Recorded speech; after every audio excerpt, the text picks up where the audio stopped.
Hello, everybody. Sorry I forgot my name tag. I'm John Hamm. I'm co-chairman of the Wellness Committee. And on behalf of the Wellness Committee, we're really pleased to have you here today and to have Dr. Friedman from Virginia Mason to address the topic of pain and the management of chronic pain in particular. Of course, after the presentation, we'll have a question and answer period. And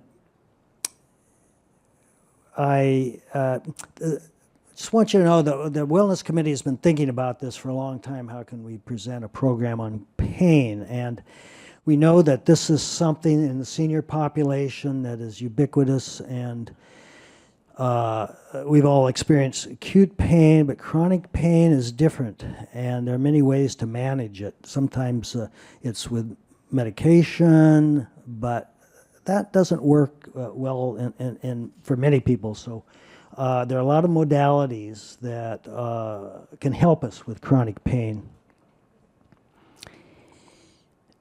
Before I introduce Dr. Friedman, I wanted to ask you to try something, and that is to listen carefully to today's presentation and try to pick out one thing that you find is useful or catches your attention. Then at the end of the presentation, I ask you to stay 5 or 10 minutes and discuss with a fellow resident that thing that stood out for you. And I ask you to pick out a resident that you don't know or somebody that you don't know very well.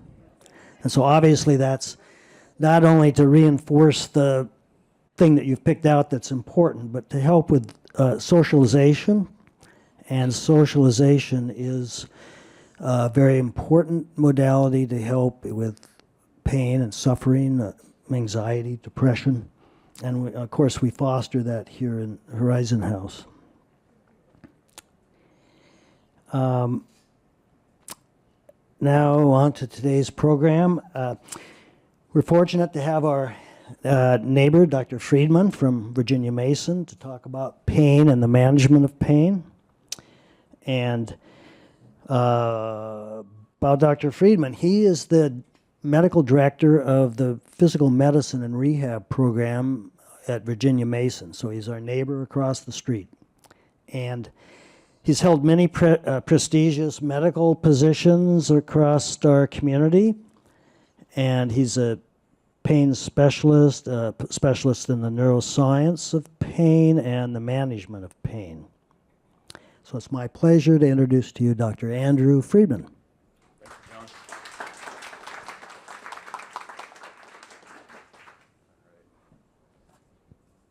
Hear me?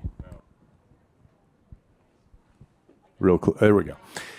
Thank you all for coming. My name is Andrew Friedman, and I'm a physical medicine and rehab specialist. I've been at Virginia Mason for 30 years. This is my 30th year. Closer still. Okay. Thank you.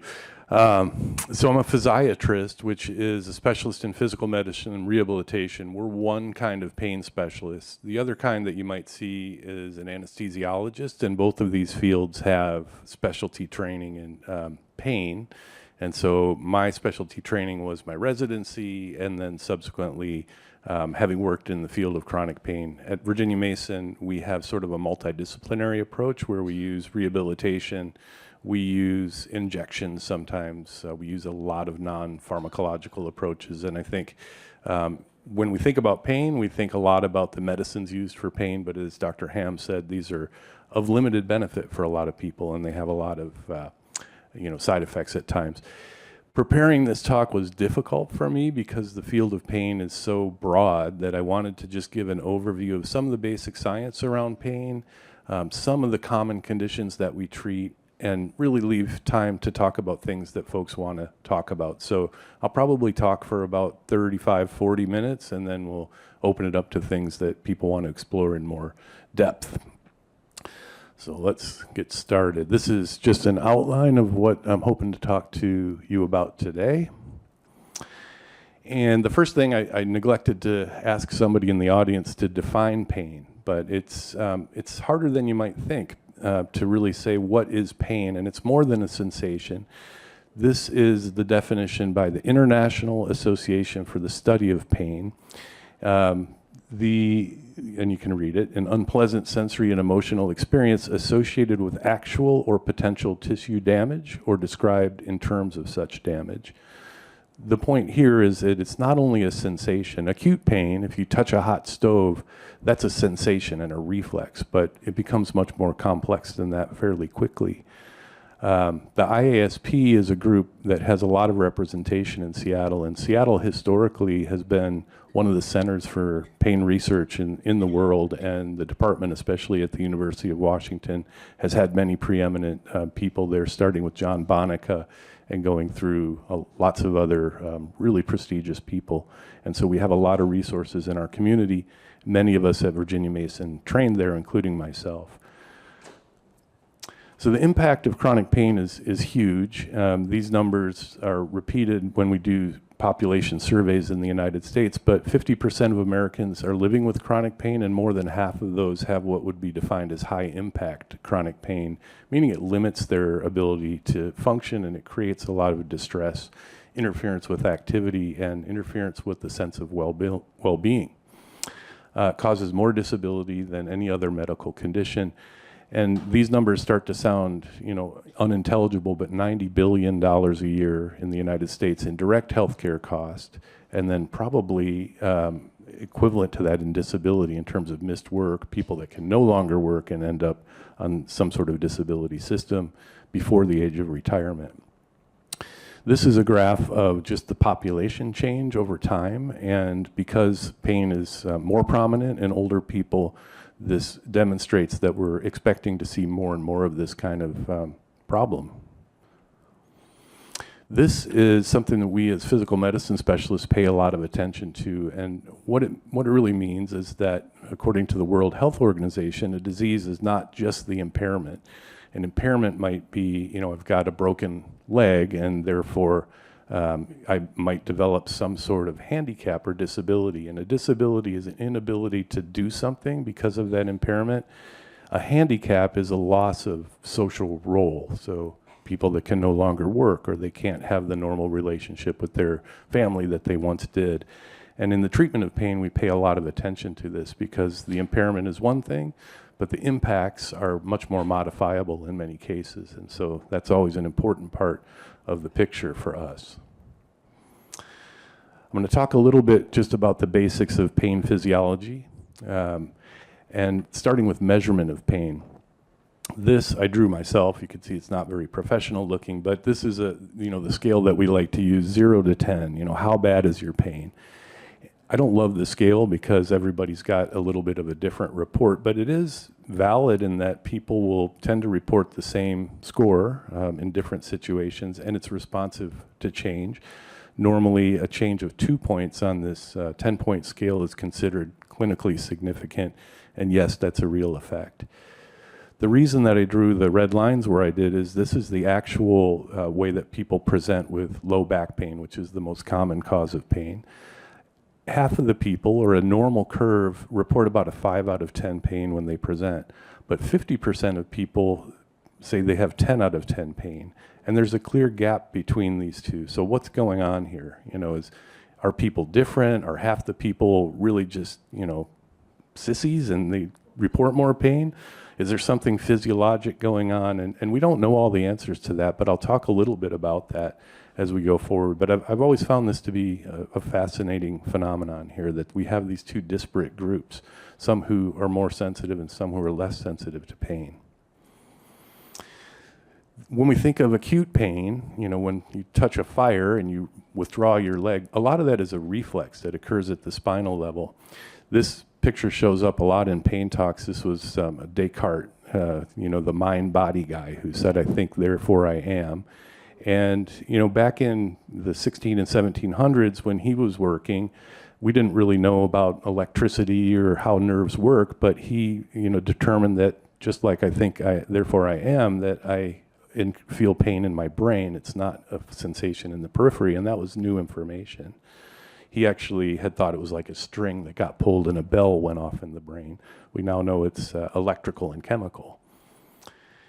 So I'm going to get just a little bit deep here just to show you some of the complexity of what we now know about pain. So this is a picture of skin.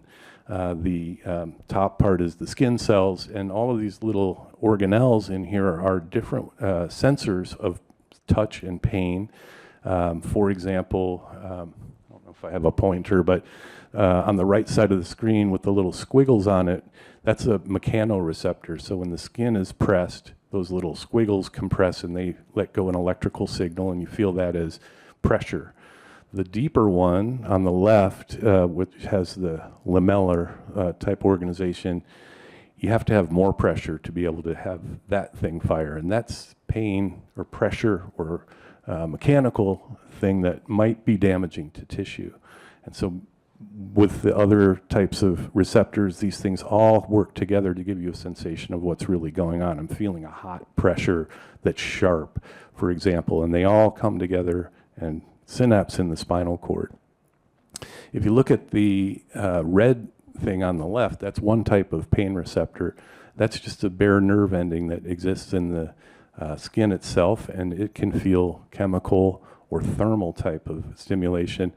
And I'm going to show you, this is now a closer up view of that red sensor, that red nerve, and I'm fascinated with this. And this is basically, these are channels within the membrane of that nerve that respond to various chemicals and various temperatures.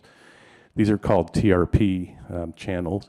They're sodium channels, and there's some drugs being developed to try to work on these things. But the point here is that each of these separate channels, of which we now know there are 14, respond both to a specific temperature and a specific, what we call ligand. So the first one that was discovered was the wasabi receptor, and that one is down there in the cool range. You know, sometimes if you put mint or camphor on, you'll feel like a cooling sensation, and that's because it stimulates that same receptor as that temperature would do. And this goes all the way up to chili peppers, which are perceived as hot. So I think this is a really fascinating piece of detail about how complex this system is. But it gets more complex. This is now showing us, you know, where we feel acute pain. So you feel it in the periphery, it goes up through the spinal cord, and then in your brain you have a sensory area that's aligned so that the nose is in one place, the hand is in another place, and it gives you a sense of what's going on and where. And then there are descending things that go from the brain back down to the spinal cord to dampen pain or sometimes to amplify it. So it's much more complicated than Descartes originally described. Chronic pain, when something should have normally healed but is still painful, or might recur and continue in an intermittent fashion, is a whole nother beast. And I'm going to show you some pictures about what happens in chronic pain. But chronic pain is essentially, you know, some people will define it as pain that goes on for more than 3 months, but it's really pain that persists beyond the time of normal healing. And it starts to be less of a sensory phenomenon. You feel it less precisely in terms of where it's localized. It tends to broaden out, and it becomes much more associated with other sorts of distress. We typically divide pain into nociceptive pain. That's pain that you would feel with arthritis or a broken limb, that kind of thing, where there's actual tissue damage. Then the second category is called neuropathic pain, and that might occur if you've had a nerve injury. Shingles is a good example of that. And there are other kinds of neuropathic pains, and this is important to us because we treat them differently depending on what they are. And in the last 5 or so years, people have described this third sort of pain, which is called nociplastic. Plastic means changeable, and noci means pain, essentially. This is pain that becomes resident within the nervous system. So examples of these are migraine headache or fibromyalgia type pains. There's probably nothing wrong with the tissue and the nerves are working normally, but this can be very severe sort of pain. We used to call this central sensitization, and people have talked about chronic pain as being a disease in and of itself, and that's this nociplastic pain, which is really prominent and which we treat much differently. And we'll talk a little bit more about that. These are some of the most common sorts of neuropathic pain. This can occur in the central nervous system, so sometimes after stroke or people with multiple sclerosis will have pain that is in the central nervous system. More common than that would be pain related to the peripheral nervous system, in the nerves in the arms and legs, for example. And these might be things like shingles pain, or trigeminal neuralgia is a common one. Radiculopathy, where you have a pinched nerve and pain in the leg, for example. Or neuropathy type of pains.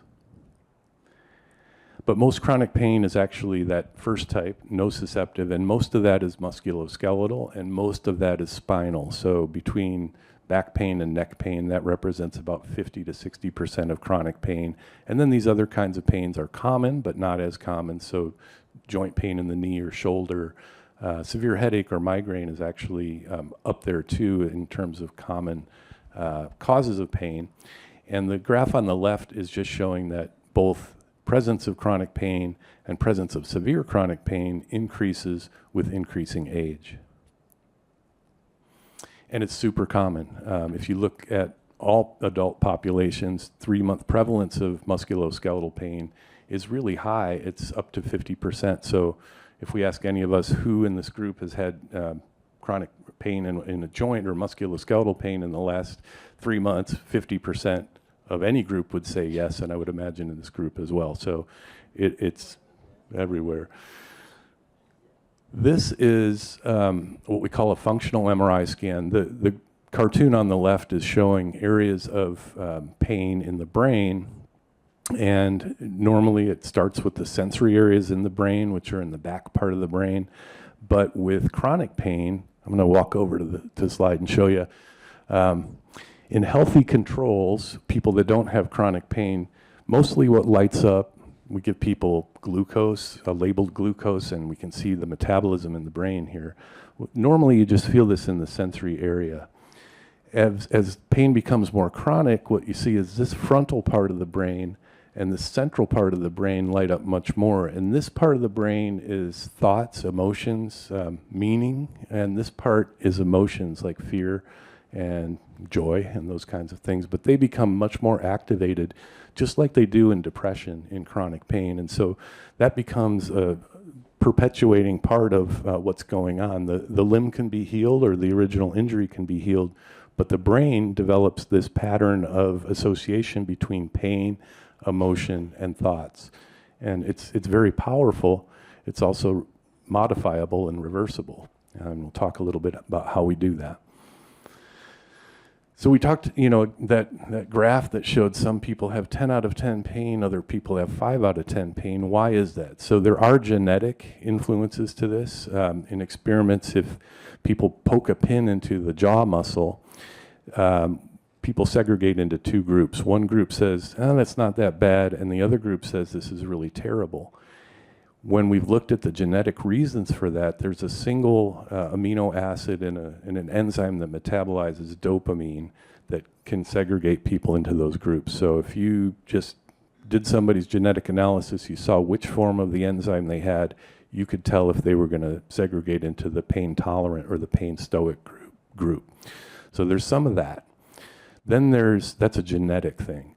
Then there's this thing called epigenetics, and epigenetics are talking about how the actual genes in your body are expressed. And so we know that people, for example, if they exercise, will tend to express different proteins than if they're not exercising. They have the same genetic makeup that you've had since you were, conceived, but these genes are expressed differently depending on what's going on in your environment. And then things that we, all recognize can contribute to pain. Emotional things like stress, anger, and depression have been very closely linked to the experience of pain and the severity of pain. People who, are in control of themselves, they can determine their own destinies. They have less pain and they cope more with pain than people who don't have that. So people who, for example, work in blue-collar jobs and, have a boss that they hate, they tend to experience a lot more pain than people who are really more in control of what happens to them. Cognitive issues and, what does this pain mean? That has a big influence on, how somebody experiences pain. So the guy who's running for the touchdown to win the Super Bowl, you know, and gets hit and feels all this burst of pain, usually that's not going to bother them. But if this pain is associated with, boy, I think this is the beginning of the end for me, it becomes much more threatening and much more persistent. Previous pain experiences, especially people who have had abuse, physical abuse, sexual abuse, that pain becomes much more scary and much more impactful for them. And so, for example, women with chronic pelvic pain, when you look back at their life, 30% of them had had sexual abuse, and that's much higher than other sorts of pain. And so these things that happen to us when we're younger, they stick with you. The brain keeps the score, the body knows. And then loss of physical function, which is often a response to pain, tends to amplify things. Joints get tighter, muscles get weaker, and therefore the experience of pain becomes much more pronounced. And so all of those things are probably coming into play when we look at why people experience pain differently. So I'm going to just go through a little bit about common kinds of pain treatment.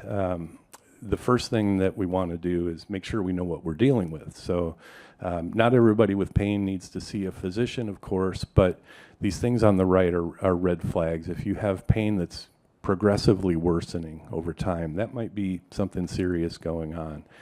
Pain that's happening at rest, especially pain that wakes you up at 2 in the morning, those are often more severe kinds of pain that need evaluation.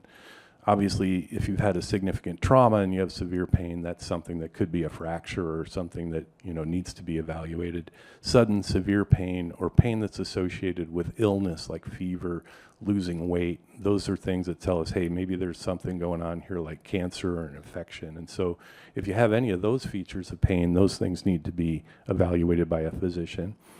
And, you know, I'm a pain specialist and we get lots of consultations from our internal medicine colleagues. And I'm surprised a lot of times that the actual cause of pain hasn't been investigated very well. And so sometimes just finding out what's going on and maybe there's a cure for that, you know, that's an important, probably the most important first thing to do. Sometimes we don't know, or sometimes there are things we can't fix, and then, you know, we take a different approach. But understanding, you know, what's going on is the first part of actively and appropriately managing pain. So just to give a broad overview of types of treatment, remember we have that nociceptive pain that's associated with damage to tissue. And the prototype for that is osteoarthritis, osteoarthritis of the knee. And there's been lots and lots of study about what works for this kind of pain. And this slide lists what those are. So Tylenol or acetaminophen has been on again, off again. The studies show no benefit in osteoarthritis. Kind of hate to say that because some people take Tylenol and they find it really works for them. And so I don't say no, it doesn't. And maybe for individuals it does. But if you look at large groups of people, right now the thought is that acetaminophen does not help osteoarthritis pain very much. Non-steroidal medications definitely do, and there's lots of data to say they do. So these are things like ibuprofen and naproxen, those kinds of drugs. They work, but they're also hard for a lot of people to tolerate. They, if taken continuously, can cause significant problems. So while we use these for episodic pain, we tend not to use them continuously for a long period of time because of the potential damage they can cause. Duloxetine is an antidepressant. It's a type called an SNRI, and this drug has been shown to help with peripheral joint pain and spinal pain, reducing pain by about 40% in the average person. And looking at all the other antidepressants, they mostly don't have very good evidence for pain, but this one, for whatever reason, is unique, and it does, if people can tolerate this, and most can, and it tends to be safe for long-term use, so I prescribe this a lot. And then for osteoarthritis, there are lots of injection-type therapies that are used, you know, starting with steroid injections, and now we have other things that we inject to help with peripheral joint pain. And that's kind of it. Those are the drugs, other than potentially opioids, that are used for osteoarthritis, and we really try to avoid that. The cartoon on the right is just a description of the effects of different kinds of non-steroidal medications. Some of them are thought to be a little safer on the stomach. Those are things like Celebrex, which we call a COX-2 inhibitor. And then some of those are a little bit more broad, and they have a broader type of action, less safe on the stomach. That's maybe too much information. And this is just a list of some of the common non-steroidal medications. You may recognize these. They're all relatively equivalent in terms of how much they help with pain. Some of them are longer acting. Some of them are a little bit easier on the stomach. Some of them have a higher cardiovascular risk. But these are the main adverse effects. Kidney injury, to the point where at some point, if you have a kidney impairment, you really can't use these medications. These can cause ulcers, and lots of people have serious gastrointestinal bleeding from these every year. And they do have an increased risk of heart attack and stroke. And so they're not necessarily safe for all people. But we do also use topical agents, topical non-steroidals. Diclofenac or Voltaren is used, and that's very safe. We use topical lidocaine for joint problems as well as for neuropathic pain. And then there are topicals that are irritants, and those would be things like Tiger Balm, where it actually causes a little bit of a burning sensation on your skin.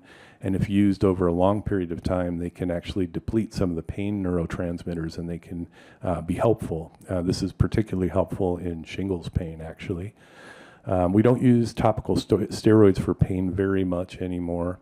And then the latest thing is CBD, which is a marijuana component.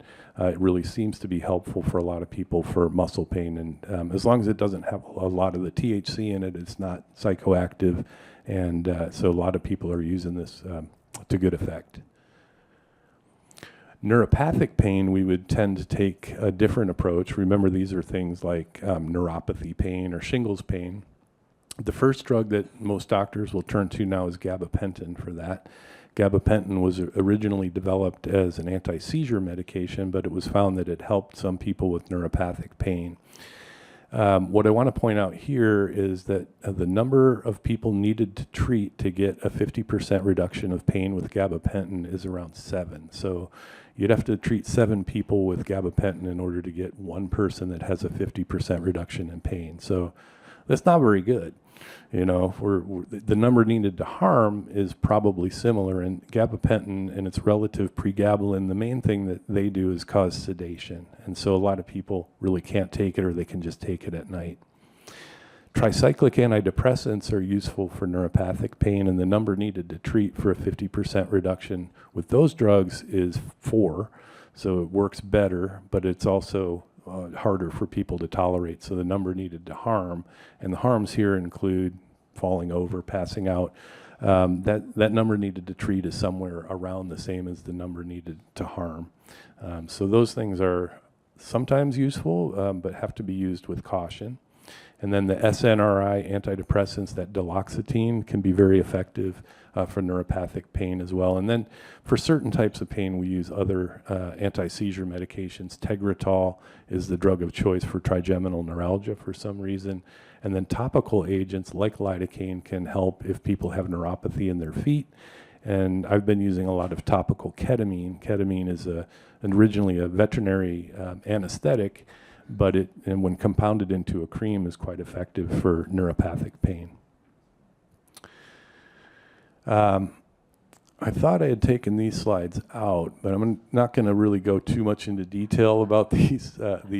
This is about, and we can go back to them if people want, but it's about the opioid crisis. In the 1990s, physicians came to the conclusion that we're not using enough opioids and that we're needlessly causing suffering. And these graphs show the increase in number of milligrams per person that occurred in the early 1990s and mid-1990s. And the other graphs are just showing the rates of overdose and death. And so there's a very close correlation to those. And as we know, it's been a big problem. The number of opioid prescriptions started to decline somewhere, around 2010. But the deaths related to opioids have continued to rise. This really shows, those related to prescription opioids are now less, but those related to heroin and now fentanyl have continued to rise. And that is now the main problem with illicit deaths. And that continued and actually went up during the pandemic. Now, the number of deaths and overdoses related to prescription opioids has gone down in all groups except for in people over 60, where it's continued to go up. And especially in Washington and Oregon, the number of deaths for older people has continued to go up. But do opioids work for chronic pain? This is a question that has been studied in great detail, and I think the answer is they might a little bit. So remember, when we look at research on pain, you have to have a 2-point change in your 0 to 10 score in order to be convinced that there was an actual effect. If you look at large groups of people, the effect was 0.7 on a 10-point scale, so maybe. And probably for some people, but they are clearly associated with lots of bad things that can happen.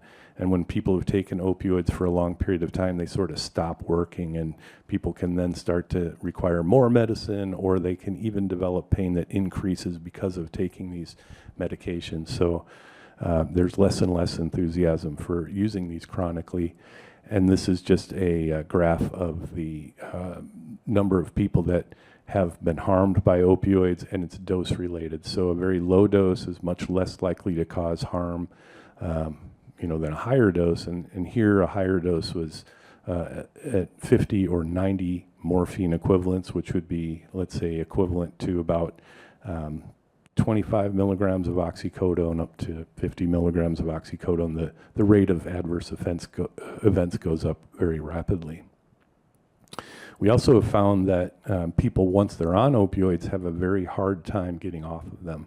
So in 2015, the CDC had recommended that we no longer use high-dose opioids for people with pain, and so there was a great enthusiasm in tapering people and stopping their opioids. And what we found was when that happened, people had more overdoses and more adverse effects than when they were continued on opioids. That's thought to be because people went and sought alternative ways to get their opioids, and then it was not very well controlled, and so they ended up having overdoses.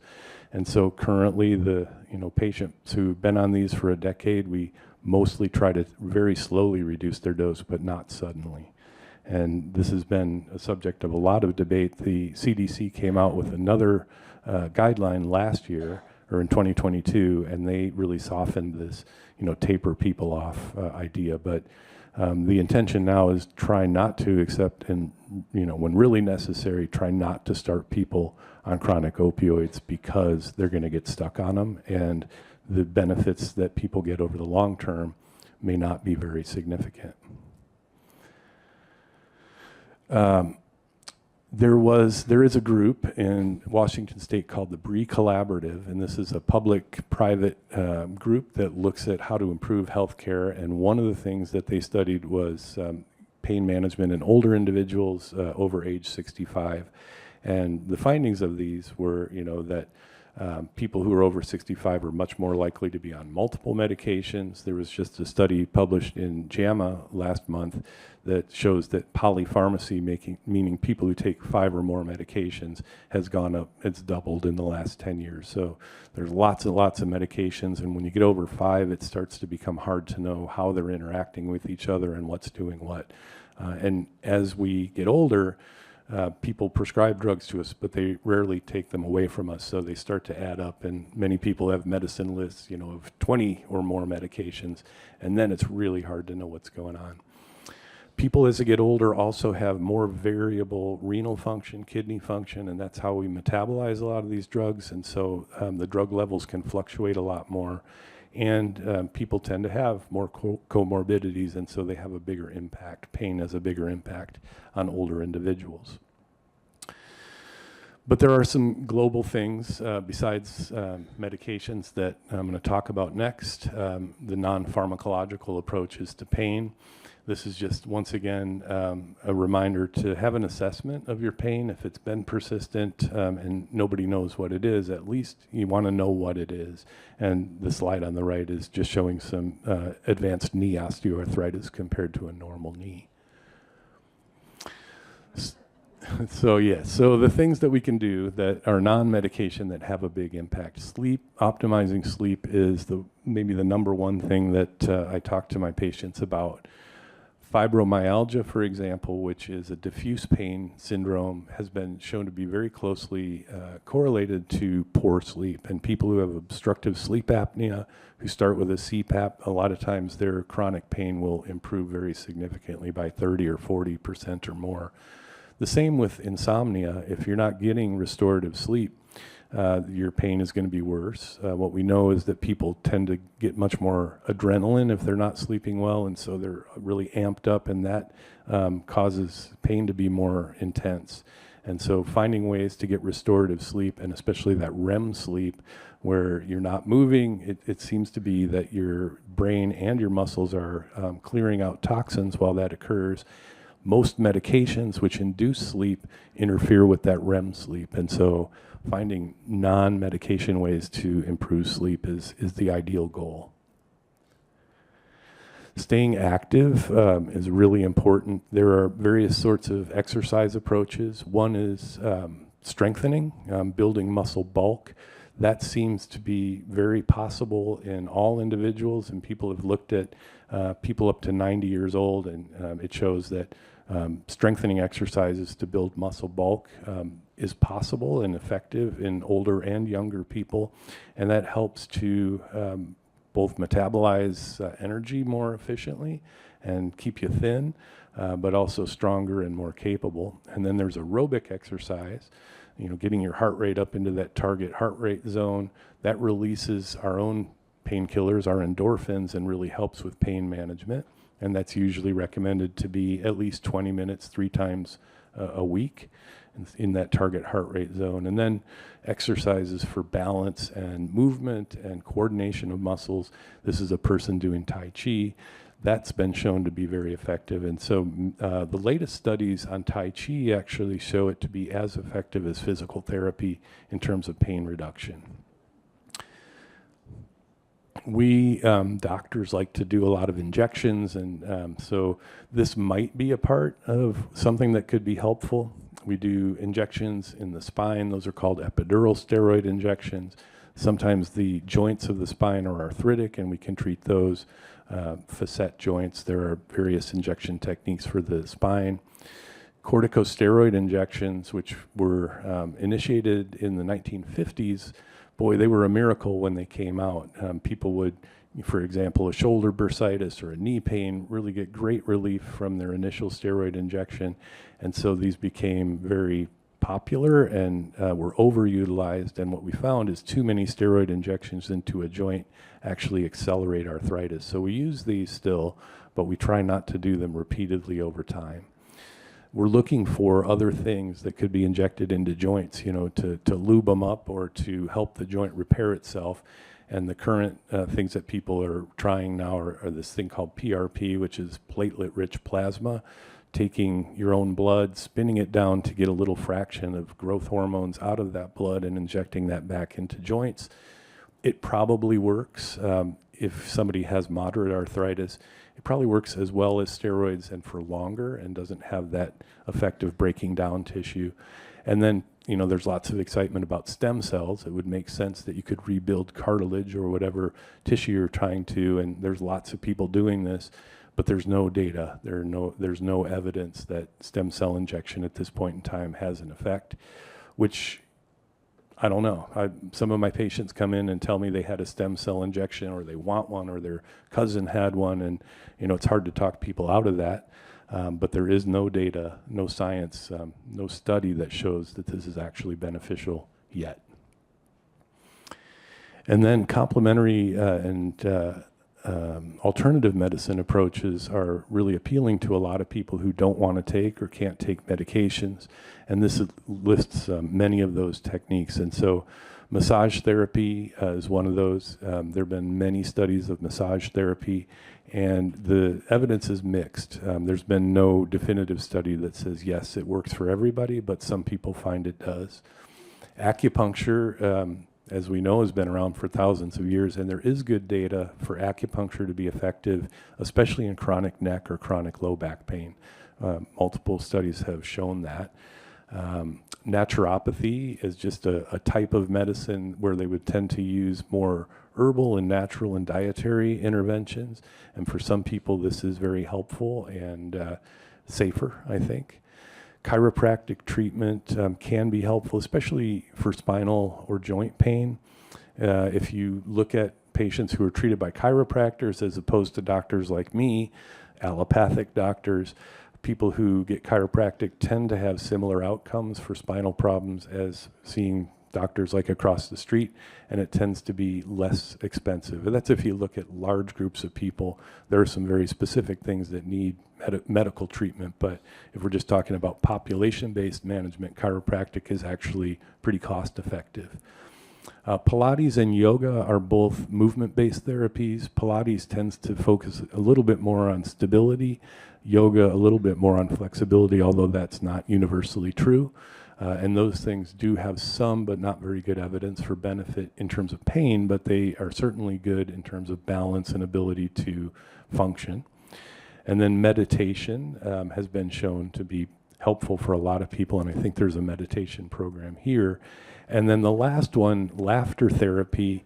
There have been studies that show if people smile, they feel better. And it's something to do with, I don't know what it has to do with, but laughter therapy is where a group of people get together and they just laugh. And it's, tell jokes, they get together and they practice laughing. There's a lot of evidence that that's quite helpful for pain, and it's used a lot in India. And there are laughter therapy groups in Seattle too. And there's a physician at Virginia Mason who is a big proponent of this, so has presented the evidence on laughter therapy. And I think it's worth pursuing. This is a graph of an intervention that was called pain reprocessing therapy. This is a pain psychology intervention. And the main focus of this is kind of decoupling that emotional and cognitive part of chronic pain, where the frontal part of the brain and the emotional part of the brain are so lit up from the pain itself. So this was published in JAMA in 2021, and they looked at a group of 100 people who underwent this pain reprocessing therapy and compared it to just normal care in a doctor's office. And what was seen was that there was a very rapid reduction in pain, to the point where almost half the people said they had no pain, and this benefit lasted for a year, which is, this is way more powerful than any of the medications or injections that we have. And these studies are being replicated, and there are different approaches to pain psychology. But I think if you were going to ask me, what's new in pain, the understanding of this type of approach to pain is really what's new in pain. I used to send people to our pain psychologists, and I felt a little bit bad about it. Like, maybe we're saying you're not coping well with your pain, or maybe you're depressed, or you just have to find ways to deal with it. But now I'm really enthusiastic about it, because I know that these studies have demonstrated that people actually experience less pain if they can do these cognitive interventions. And we have a psychologist, Dr. Kelly, who does these interventions with people, and I think she may be scheduled to come and speak with you in the future.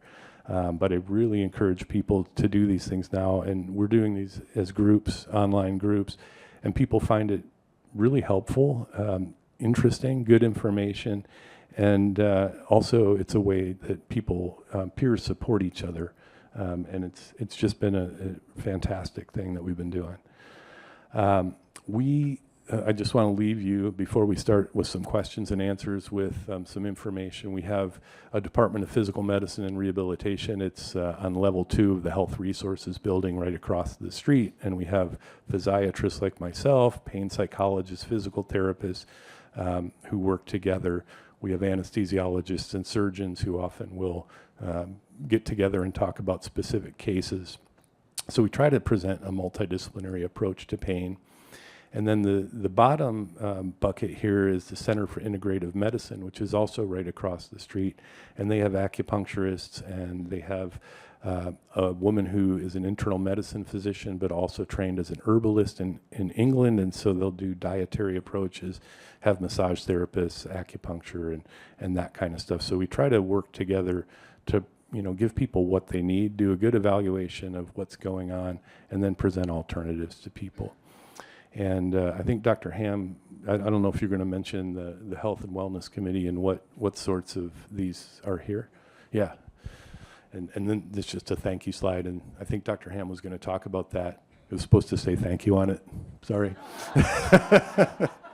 And then I'll take some questions.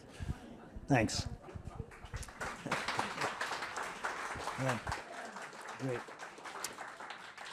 Well, thank you, Dr. Friedman. I learned a lot from that, and laughter therapy was interesting. I think it's not a joke, and it's helped me through a lot of things. Our wellness department here is, I think it's great, and we offer many modalities that can help with chronic pain. The wellness staff has drop-in classes. It has classes that are individual focused and group focused. And the idea is actually to promote a sense of well-being. I've left copies of the wellness schedules at the back of the room. I think it's in the corner over there. Many of you probably haven't seen the schedules, but I urge you to pick one up and learn what is offered here. The schedules are also available on HH Connect, and as you know, there are selected classes on HHTV, which many of you do in your apartment. Mention again, similar to what Dr. Friedman said, that there's specific classes that are usually helpful for pain. The yoga is in many forms. There's the classical yoga, also yoga breathing, which is helpful for relaxation, lowering emotional arousal, which, as you've just learned, can amplify pain. So lowering the arousal is very important. We have Tai Chi. There's been a new course that's being offered here, actually by a resident. We have meditation classes of various kinds. One or two of them are also offered by residents in addition to what the wellness department offers. Of course, we have strength training, and this I find is best done through the classes. I really like the classes here because they keep one on track. If you do it with a group, you're more likely to repeat it. And all these things that I've mentioned are helpful if you stay on the pathway, if you find something that works and keep with it. There's the benefit of just doing that, getting your body used to it, but also the socialization that goes on during that process, which has shown to really enhance well-being. And these techniques are not only useful for chronic pain, but they help with anxiety, fear, depression, so they can help well-being through that, and for those things. Other activities, we have acupuncture, massage, and physical therapy, which, as you know, is not a direct part of our wellness program, but are offered here within Horizon House, and they can be very useful. You may know that our wellness staff is going to be presenting quarterly exercise presentations. There'll be demonstrations on these various modalities. I think they're going to be in Anderson Hall, but I'm not sure. There's been one already, and Andrew Hill has organized this. And I think this is a very useful thing because it shows us, particularly those of us who have not been participating in a particular program, it shows us what that looks like. And I think people are more likely to follow that if they have that demonstration. And one more thing, in addition to the wellness department, there's the Department of Inner Well-Being and Spirituality here. Linda Purdy directs this, and there are drop-in classes and support groups there that I believe are very useful in helping people deal with chronic pain, mental pain that's due to grief or loss. Heartache is a very real thing. I know I've experienced it. Probably many of you experienced that too. It's real. It's felt in the chest. And that certainly, as part of grief, can be helped by the classes offered by Linda Purdy.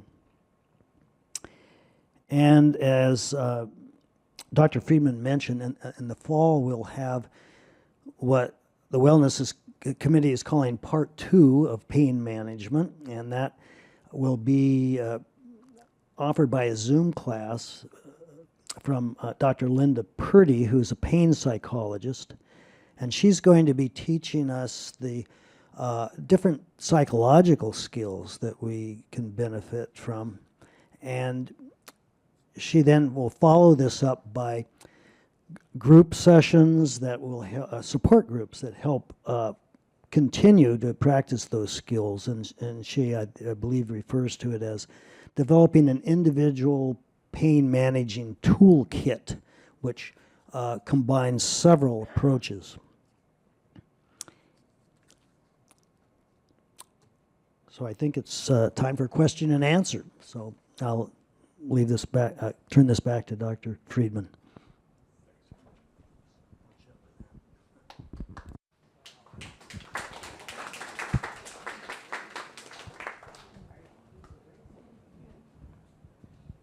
Here I come. Here I come. Thank you.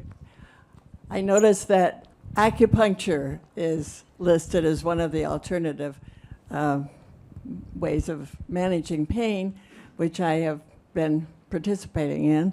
And in checking with Medicare, I find that, of course, it is not covered except in a rather peculiar way described in the Medicare book.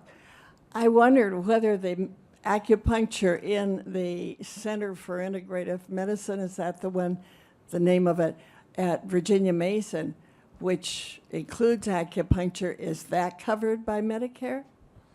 I don't think it is, unfortunately.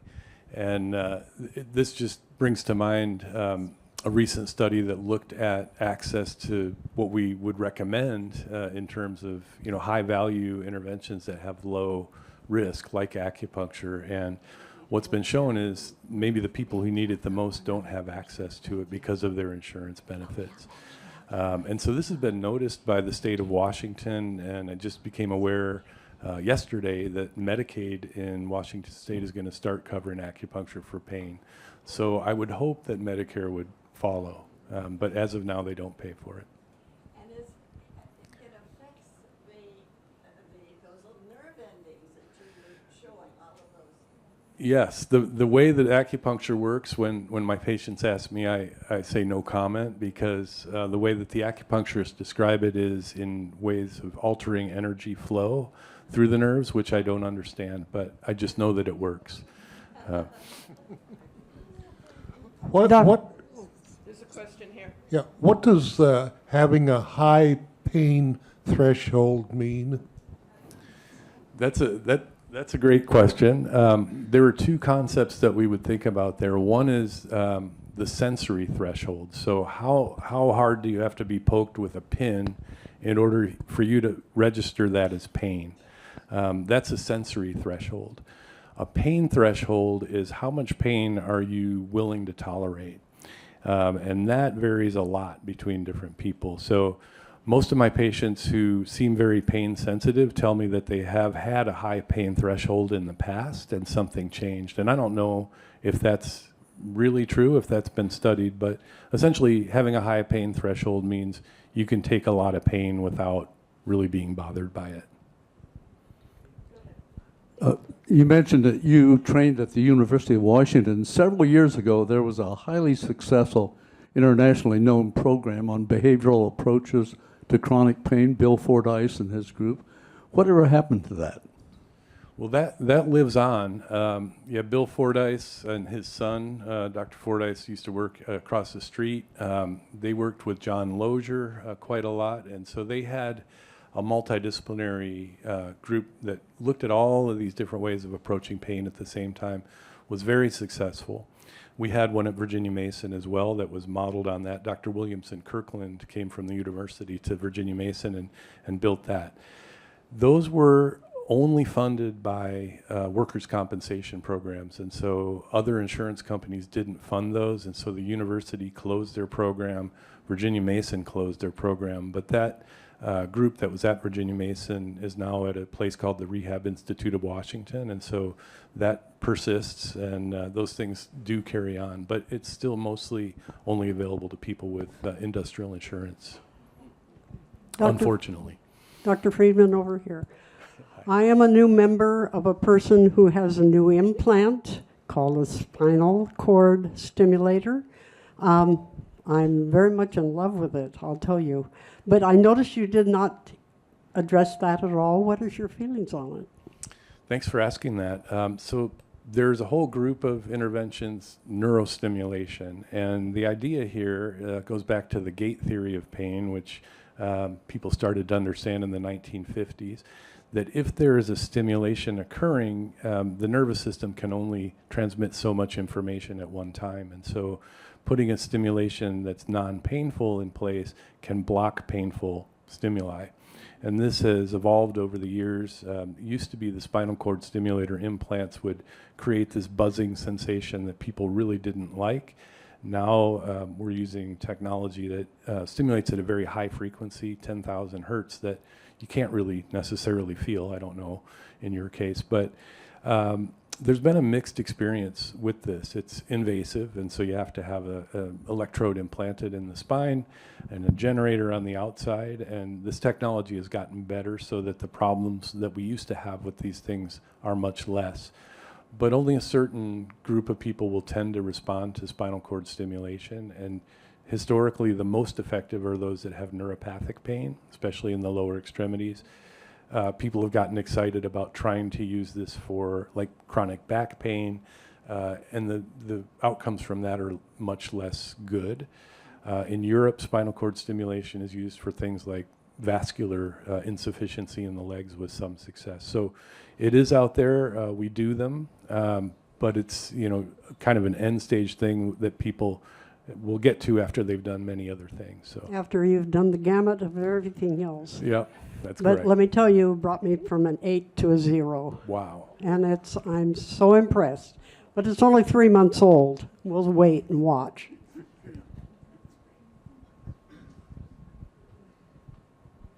Question over there. Go I have a ahead, Jen. question. Two, actually. One is, what is PRT? I didn't quite understand that.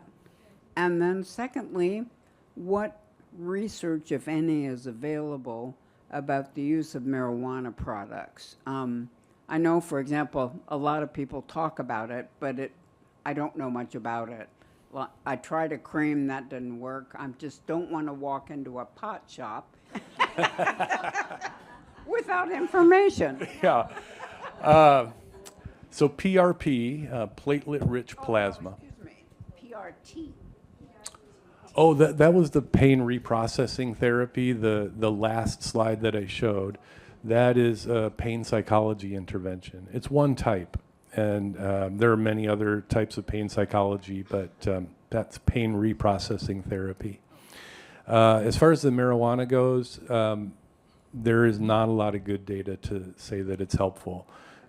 Various studies over the years have shown at one point that people who actually like to use marijuana recreationally seem to get some pain benefit from it. But if you look at all the studies done on marijuana for pain, there's really very minimal benefit, unfortunately.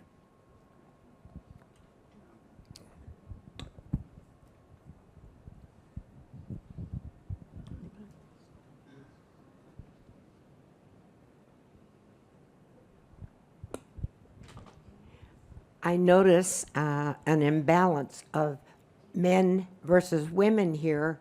Is there a difference in the perception of pain between the sexes? Thank you. That's a great question. There is. I think women tolerate pain better than men, despite what one might, think. And the incidence of pain in women is higher than in men in most age groups. So I don't know why that is, but it is true that for the most part, women tend to tolerate pain better, but also have higher incidence of pain.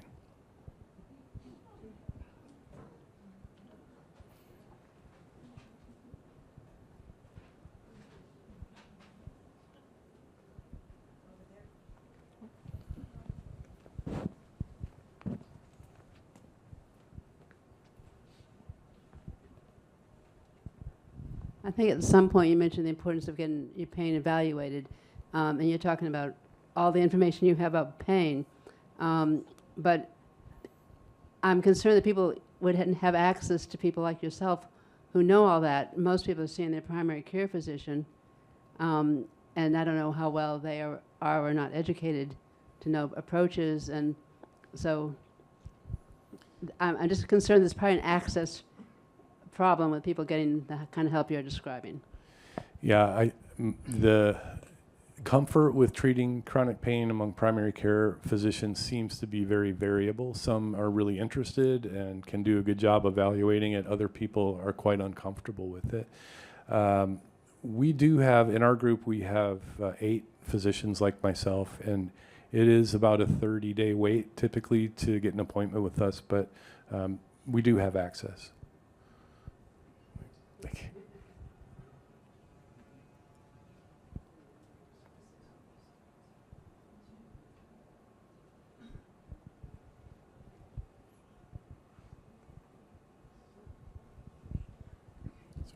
This is not a question as much as just for people to know that there is an integrative medicine clinic also at UW in Ballard, the one I go to. There is, and Bastyr in our community is an excellent resource as well.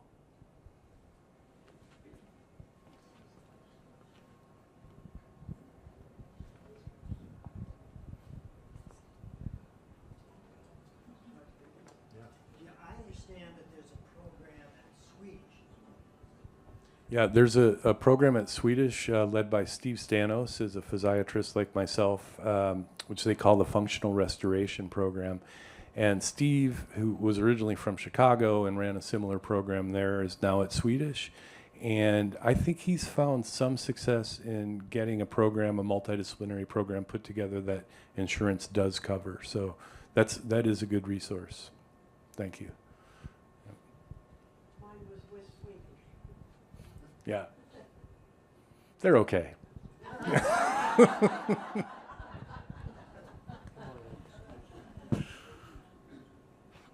Quick follow-up. When you listed the Virginia Mason and your department, you listed one below that. Is that also affiliated with Virginia Mason or separate? Yeah, that was the Center for Integrative Medicine, and their facilities in the same building as we are, and yeah, we're integrated with Virginia Mason. Okay.